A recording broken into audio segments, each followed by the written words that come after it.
আরে ও গোপাল দাদা, আরে ও গোপাল দাদা, আরে আরে এদিকে এদিকে এসো, এদিকে এসো, এসো এসো এসো, এসো। এই দেখো দেখো, ভালো রুই আছে তো, টাটকা একদম। এই রবিবারের দুপুর কিন্তু জমে যাবে। না রে, এখন রবিবার আমার নিরামিষ, মাছ ওঠে না বাড়িতে। মাছ তো না, যেন আগুন দাম, দাম শুনলেই ছ্যাঁকা লাগে।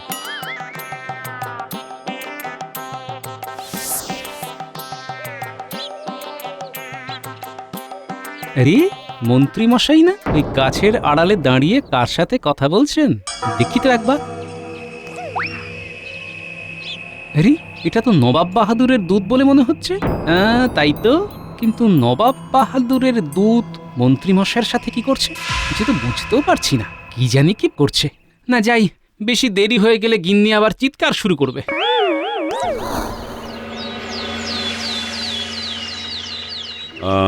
আমি নবাব বাহাদুর বলছি। 3 দিনের জন্য বেগমকে নিয়ে আমি ভ্রমণে যাব। সেই সময়কালের জন্য বাংলার তাৎক্ষণিক নবাব হিসেবে আমি তোমাকে দায়িত্ব দিতে চাই। যদি তুমি এই দায়িত্ব নিতে চাও তাহলে আগামী কালের মধ্যে গোপাল ও মন্ত্রীকে নিয়ে মুর্শিদাবাদে উপস্থিত হবে। আর যদি তুমি দায়িত্ব নিতে না চাও সেটাও দূতকে জানিয়ে দেবে। তখন এই দায়িত্ব আমি অন্য কোনো রাজাকে দিয়ে দেব। না না না না না, অন্য কেউ নয়, অন্য কেউ নয়। আমি তৎকালীন বাংলার নবাব হবার জন্য রাজি। এমন সুযোগ কেউ ছাড়ে না গিয়ে। যাও যাও যাও, নবাবকে জানিয়ে দাও আমি আগামীকালই আসছি। যে আজ্ঞে মহারাজ। বাংলার নবাব হব আমি। আমার যে কি আনন্দ হচ্ছে। মহারাজ, আপনি কি আগামীকাল মুর্শিদাবাদ যাচ্ছেন? শুধু আমি একা নই গোপাল, তুমি মন্ত্রী দুজনেই আমার সাথে যাচ্ছ। আমরা যাব কেন মহারাজ? মন্ত্রী নবাব ওনার বেগমকে নিয়ে বেশ কিছু দিনের জন্য ভ্রমণে যাবেন, তাই সেই সময়কালের জন্য বাংলার তাৎক্ষণিক নবাবের দায়িত্বটা উনি আমাকে দিতে চান। কি বলছেন মহারাজ? বাংলার নবাব? বাহ, এ তো ভারী উত্তম প্রস্তাব। হ্যাঁ মন্ত্রী। কিন্তু মহারাজ, নবাব বাহাদুর তো উজির মশাইকে সমস্ত দায়িত্বটা দিয়ে যেতে পারতেন, হঠাৎ আপনাকে কেন? আরে উজির আর মহারাজ কি এক হলো নাকি? আরে নবাব বাহাদুর নিশ্চয়ই আমার মধ্যে কিছু পেয়েছেন, তাই হয়তো আমাকে দায়িত্বটা দিতে চান। কি তোমরা যাবে তো? নিশ্চয়ই যাব মহারাজ, নিশ্চয়ই যাব। আর গোপাল তুমি? হ্যাঁ মহারাজ, আপনি যেখানে যেতে প্রস্তুত সেখানে আমার মতের অপেক্ষা বৃথা। এইবার হব আমি বাংলার নবাব। কি যে মজা হচ্ছে আমার।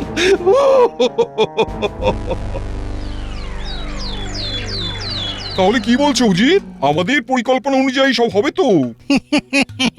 নবাব বাহাদুর এত সুন্দর একটা প্রলোভন দিয়েছেন, সেই প্রলোভনে পা না দিয়ে মহারাজ কৃষ্ণচন্দ্র যাবে কোথায়? তাহলে আমার ভ্রমণের খরচটা উঠে আসবে বলছো? আপনি নিশ্চিন্তে থাকুন জাহাপানা। সেলাম নবাব বাহাদুর। সেলাম নবাব বাহাদুর। ওহে কৃষ্ণচন্দ্র, তুমি চলে এসেছো? এসো এসো এসো এসো। তোমার আগমনে আমি বড়ই আনন্দ পেয়েছি। নবাব বাহাদুর আপনি ডেকেছেন আর আমি না এসে থাকতে পারি?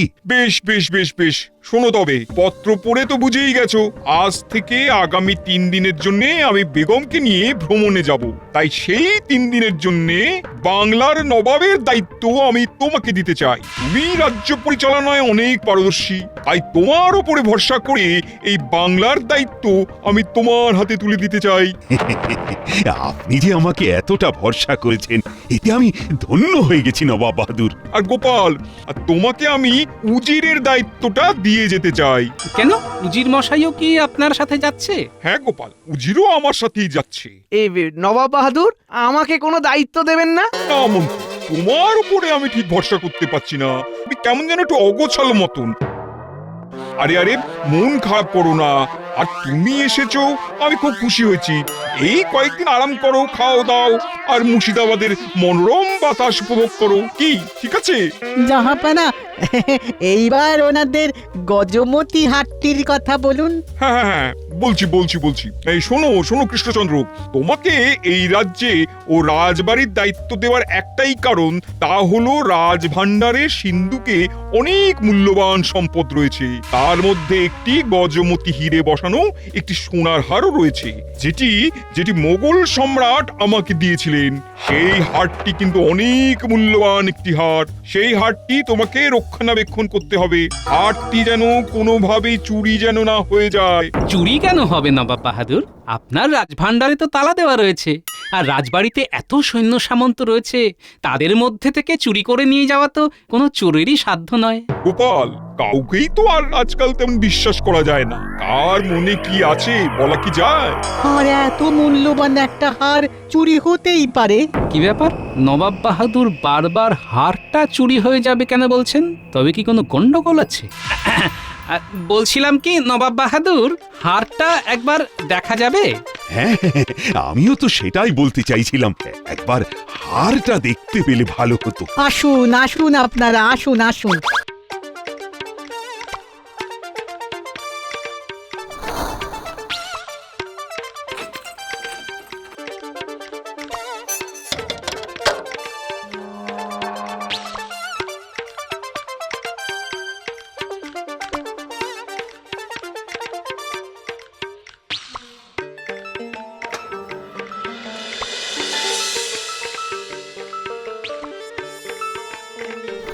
এই দেখো কৃষ্ণচন্দ্র, এই সেই গজমতি হার। পুরো হারটাই সোনার, আর এর মাঝে এই মধ্যমণি, এই সুন্দর হিরে।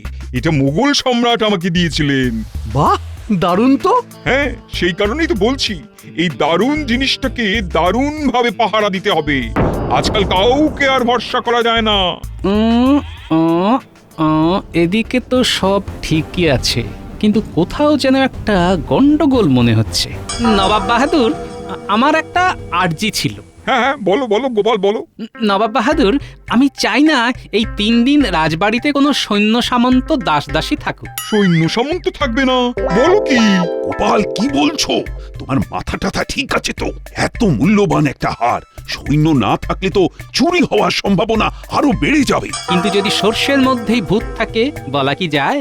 এত দামি হার, না না না মহারাজ, আমি কাউকেই বিশ্বাস করতে পারছি না। এ হার আমি নিজে পাহারা দেব। হ্যাঁ, তা অবশ্য গোপাল, তুমি ঠিক কথাই বলেছ। আর মনে যে কি আছে, এ হারখানা আমরাই না হয় পাহারা দেব। শুধু রান্নার জন্য একজন পাচক রেখে দিলেই যথেষ্ট। আর একবার ভেবে দেখো কৃষ্ণচন্দ্র, এই হারখানা হারালে আমি কিন্তু তোমাদের ছেড়ে কথা বলবো না। হ্যাঁ, যাতে কোনো কথা বলতে না হয়, সেই জন্যই তো এই ব্যবস্থা নবাব বাহাদুর। ঠিক আছে, যেমন তোমার ইচ্ছে। আর শুধু হার পাহারা দিলে চলবে না, রাজ্যের খেয়ালও রাখতে হবে, কোন রকম যেন বিশৃঙ্খলা না হয়। না না না না না, সেসব নিয়ে আপনি চিন্তা করবেন না। আমি সবটাই সামলে নেব। এ তো দেখছি আমার কাজটা আরো সহজ করে দিল। এই নাও কৃষ্ণচন্দ্র, এটা ধরো। আজ থেকে আগামী 3 দিনের জন্য এই বাংলার তাৎক্ষণিক নবাব হলে তুমি।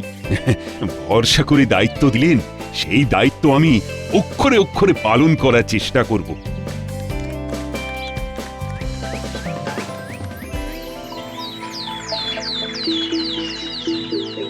আরে মন্ত্রী মশাই, উঠে পড়ুন উঠে পড়ুন, সকাল হয়ে গেছে তো। মানে মহারাজ, আপনি কোথাও বের হচ্ছেন? হ্যাঁ মন্ত্রী, ভাবছি একটু নগর পরিদর্শনে যাব। তা তুমিও চলো না আমাদের সাথে। এই সুযোগটাকেই কাজে লাগাতে হবে। বলছি মহারাজ, আমার শরীরটা না ঠিক ভালো নেই। আপনারা আজকে যান, আমি না হয় অন্য একদিন যাব। হ্যাঁ। ভালো নেই কেন? কি হয়েছে? সেরকম কিছু না, আসলে নতুন জায়গা তো, রাতে ভালো ঘুম হয়নি। একটু ঘুমিয়ে নিলেই ঠিক হয়ে যাবে। ঠিক আছে মন্ত্রী, তুমি তাহলে বিশ্রাম নাও, আমরা বরং যাই, একটু নগরটা পরিদর্শন করে আসি। হ্যাঁ মহারাজ, আসুন আসুন। এইবার আমাকে ঝটপট কাজটা সেরে ফেলতে হবে।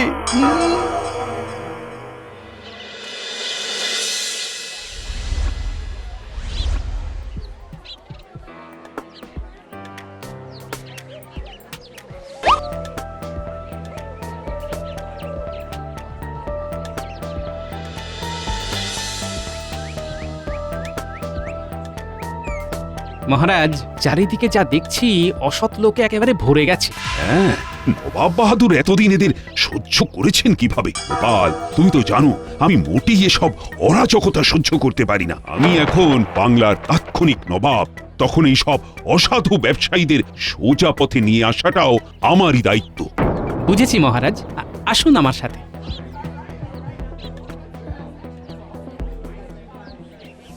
এই যে ভাই, এই আলু কত করে কিলো? 20 আনা। বাবা, এ তো বাজারে আগুন লাগিয়ে রেখেছো, তো 10 আনাতে হবে না? না না না না না, 1 আনাও কম হবে না। ও বাবা, ঠিক আছে, দাও দেখি 1 কিলো। এই কি, এটা কি দিয়ে মাপ করছো? বাটখারা কোথায়? আমার এখানে এই পাথর দিয়েই মাপা হয়। তা আমি বুঝবো কিভাবে এই পাথরটার ওজন 1 কিলো? এই দেখেন দেখেন, ব্যবসার সময় না এইরকম মাথা খাবেন না। হ্যাঁ, আমার দোকান থেকে আলু কিনতে হলে এইভাবেই নিতে হবে। রাতে নিতে হলে নেন, না হলে চলে যান। আলু তো আমি নেবই, কিন্তু তার আগে তোমাকে প্রমাণ দিতে হবে এই পাথরের ওজন 1 কিলো। আপনি কে যে আপনাকে প্রমাণ দিতে হবে? হ্যাঁ, আমি না, তবে এই যে আমার সাথে যিনি রয়েছেন, ইনি হলেন কৃষ্ণনগরের রাজা মহারাজ কৃষ্ণচন্দ্র, বর্তমান সময়ের বাংলার তাৎক্ষণিক নবাব। কি অবাক হচ্ছেন তো? নবাব বাহাদুর বেগমকে নিয়ে 3 দিনের জন্য ভ্রমণে গিয়েছেন, তাই এই 3 দিন সময়কালের জন্য নবাব ওনাকে দায়িত্ব দিয়ে গিয়েছেন। নবাব যতদিন না আসছেন ততদিন আমি বাংলার নবাব, তাই এই বাংলায় কোনো অনৈতিক কার্যকলাপ চলবে না। যতক্ষণ না প্রমাণিত হচ্ছে এই পাথরের ওজন 1 কিলোর সমান, ততক্ষণের জন্য এই দোকান আমি বন্ধ করলাম, তার সাথে এই পাথরখানাও আমি বাজেয়াপ্ত করলাম।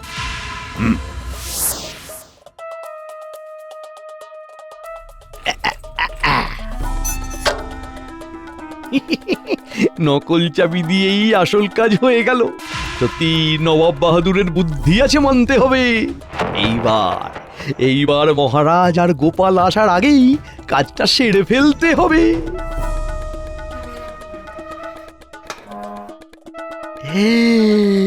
এই তো সেই গজমতি হীরের হার। ও, এই হার দিয়েই আমি হব কৃষ্ণনগরের রাজা, আর মহারাজ কৃষ্ণচন্দ্র হবে আমার প্রজা। সবাই দেখুন, এই হলো এই সবজিওয়ালার ব্যবহৃত পাথর, যেটাকে তিনি 1 কিলোর সমপরিমাপক হিসেবে ব্যবহার করছেন বা দাবি করছেন। আর এই হলো 1 কিলো বাটখারা। এইবার এই দুটির পরিমাপ করলেই বোঝা যাবে এই পাথরের ওজন 1 কিলো হয় কিনা।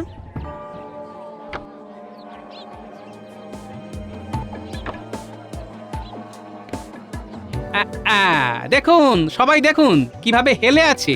তাহলে বুঝতে পারছেন তো কিভাবে এই ব্যবসায়ী আপনাদের ঠকাচ্ছে। আমাকে ক্ষমা করে দিন, আমাকে ক্ষমা করে দিন। আমার ভুল হয়ে গেছে, আমাকে ক্ষমা করে দিন। এই ভুল আর হবে না। এই ওঠো ওঠো, এইভাবে লোক ঠকিয়ে কি পাও? এসব করে কত আর রোজগার হয় বলো তো? তাই বলছি, শোনো, সৎভাবে ব্যবসা করো, সৎভাবে বাঁচো। এখানে উপস্থিত সকল ব্যবসায়ী শুনে রাখো, আজ থেকে ওজন মাপার ক্ষেত্রে সর্বদা বাটখারা ব্যবহার করবে। নিজেও ঠকবে না, অন্য কেউ ঠকাবে না।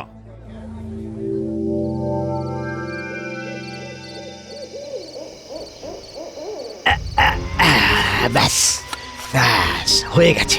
এইবার জিনিসটা রেখে দিই। ও, না না না না না, আর সময় নষ্ট করা যাবে না, কাজটা তাড়াতাড়ি সেরে ফেলতে হবে।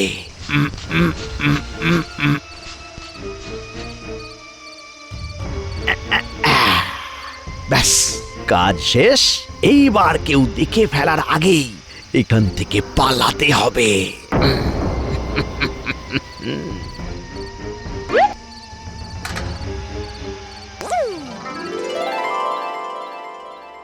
গোপাল, আজই তাহলে আমাদের মুর্শিদাবাদের শেষ দিন। কাল তো নবাব বাহাদুর ফিরে আসছেন। হ্যাঁ মহারাজ, তবে যাবার আগে আমাদের একটু স্মৃতি এই নবাবের মহলে রেখে দিতে চাই। কি বলছো বলো তো? আমি তো ঠিক বুঝলাম না। মহারাজ, একবার তাকিয়ে দেখুন, চারিদিকের অবস্থা খুব শোচনীয়। চারিদিকে ধুলো ময়লাতে ভর্তি। এগুলো একটু পরিষ্কার করতে পারলে এই মহল আবার নতুন রূপে সেজে উঠবে। আর এই দেখে নবাব বাহাদুরও খুশি হবেন। হ্যাঁ, তবে এই মহলে তো এখন কোনো দাসদাসী নেই, তাহলে এত কাজ করবে কি? কেন? ওই ওই ওই ওই ওই দিকটা, ওই দিকটা। হ্যাঁ, ওই দিকটা ভালো মতো করুন মন্ত্রীমশাই। কোথায় ভেবেছিলাম এই 3 দিন একটু আরাম করে কাটাবো, এই গোপাল তো আমার সব সুখে একেবারে জল ঢেলে দিল। কি হলো, দাঁড়িয়ে পড়লেন কেন? নিন নিন, হাত চালান, আজকের মধ্যে পুরো কাজটা শেষ করতে হবে তো।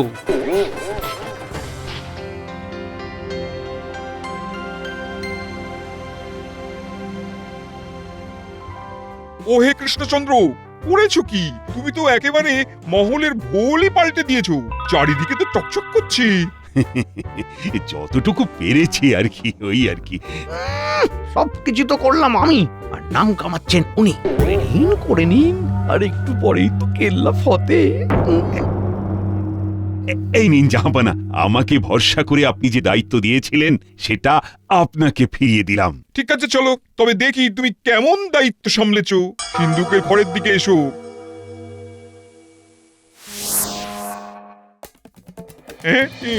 কি আমার হীরের গজমতি হার কোথায় গেল কৃষ্ণচন্দ্র? মানে আমি তো কিছু জানি না জাহাপানা। না না, জানো না মানেটা কি? তোমাকে তো একটা দায়িত্ব দিয়েছিলাম নাকি? হারটা তো সিন্ধুকেই ছিল। জাহাপানা, আমার মনে হয় হারটা এখানে নেই, মানে ওটা চুরি হয়ে গেছে। আমি আর ভাবতে পারছি না, যেই ভয়টা পেয়েছিলাম সেটাই হলো। এই সব হয়েছে গোপালের জন্য। ওই তো বলেছিল সমস্ত সৈন্য সামন্তদের রাজবাড়ি থেকে সরিয়ে দিতে। কি হলো গোপাল, এখন চুপ করে আছো কেন বলো? মানে আমি শুধু এটা ভাবছি, চাবিটা তো আমাদের কাছে, এদিকে কোষাগারের তালাও অক্ষত রয়েছে, তাহলে চুরিটা হলো কিভাবে? তার মানে যে চুরি করেছে তার কাছে নিশ্চয়ই একটা নকল চাবি আছে। কিছু করতে কেউটে না বেরিয়ে যায়। এইসব আমি কিছু জানি না। ওই হার আমার চাই। হ্যাঁ, নাহলে ওই হারের মূল্য কৃষ্ণচন্দ্রকেই দিতে হবে। জাহাপানা, জাহাপানা, আপনি এতটা উত্তেজিত হবেন না। আমি দেখছি কি করা যায়। মানে বলছিলাম কি জাহাপনা, এখন নিজেদের মধ্যে ঝগড়া না করে হারটা খুঁজে পাবার চেষ্টা করলে হয় না? ওই হার কি আর পাওয়া যাবে? কেন যাবে না নবাব বাহাদুর? আপনি আমাকে একটা কথা বলুন, আপনার কি কোনো শত্রু আছে? না মানে হতেও তো পারে যে সেই শত্রুই হয়তো এই কাজটি করেছে। শত্রু? হ্যাঁ, একজন আছে। ফসলের খাজনা নিয়ে রাজ্যের সবাইকে একত্রিত করে আমার বিরুদ্ধে লড়াই করছে। তাই নাকি? কি নাম তার? পরাণ চাষি।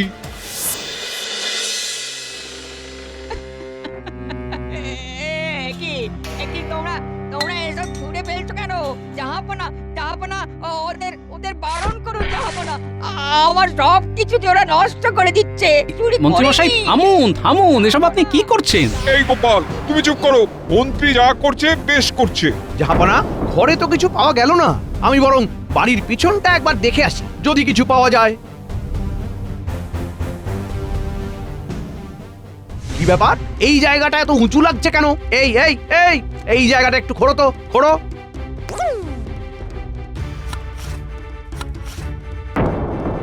আরে এই তো সেই হার। দেখুন জাহাপনা, দেখুন কিভাবে এই চাষি আপনার হার চুরি করে এনে এখানে লুকিয়ে রেখেছে। হ্যাঁ, এই তো আমার হার। না জাহাপনা, সত্যি বলছি, আমি কিছু করিনি। এই হার কোথা থেকে এলো আমি জানি না। তাই নাকি? তাহলে হারটা কি এখানে হেঁটে হেঁটে চলে এলো? নবাব বাহাদুর, এর কোনো কথা শুনবেন না। এই চুরি করেছে হারটা, তা না হলে ওর বাড়ির পিছনে এলো কিভাবে? হ্যাঁ, আর এই চুরির জন্য ওকে আমি শুলে চড়াবো। আর আমি যদি বলি এটা আসল হার নয়? কি আসল হার নয়? এর মানেটা কি? মানেটা খুব সহজ জাহাপনা। আসল হারটা আমার কাছেই আছে, আর মন্ত্রী মশাইয়ের হাতে যেটা আছে সেটা হলো কাছের। আর এই হার পরাণ চাষি চুরি করেননি, হারটা চুরি করেছেন এই মন্ত্রী মশাই। হ্যাঁ জাহাপানা, গোপাল ঠিক কথা বলছে। এই হার নিয়ে যে একটা কোনো গন্ডগোল হবে সেটা আমি অনেক আগে থেকেই বুঝতে পেরেছিলাম। আর দেখুন ঠিক তাই হলো। তাই প্রথম রাতেই এই আসল হারটা শ্যাকরার কাছে নিয়ে গিয়ে কাচ দিয়ে একেবারে অবিকল একই রকম দেখতে একটি হার বানিয়ে আনি, আর আসল হারটা রেখে দিই আমার কাছে, আর এই কাচ বসানো নকল হারটা রেখে দিই সিন্ধুকে। আর মন্ত্রীমশাই নকল চাবি দিয়ে সিন্ধুক থেকে কাচের হারটি নিয়ে এসে এই পরাণ চাষির বাড়ির পিছনে পুঁতে রাখেন। কি মন্ত্রীমশাই, ঠিক বললাম তো? মিথ্যে কথা, এসব মিথ্যে কথা। তাহলে এটা কি মন্ত্রীমশাই? এটা যে আসল হার, তার কি প্রমাণ আছে? হ্যাঁ, কাঁচ আর হীরের মধ্যে পার্থক্য বোঝেন না? আপনি যখন বুঝতেই পারছেন না তখন আমিই প্রমাণ করে দেব।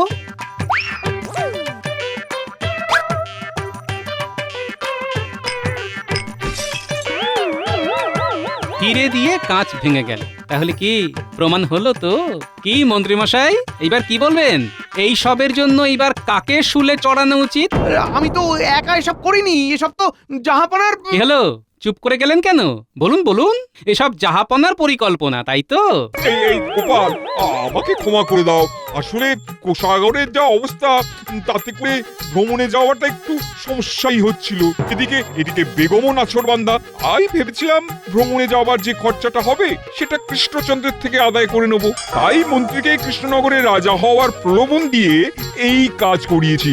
এই কৃষ্ণচন্দ্র, তুমি আমাকে ক্ষমা করে দাও। আরে এটা আপনি কি করছেন জাহাপানা?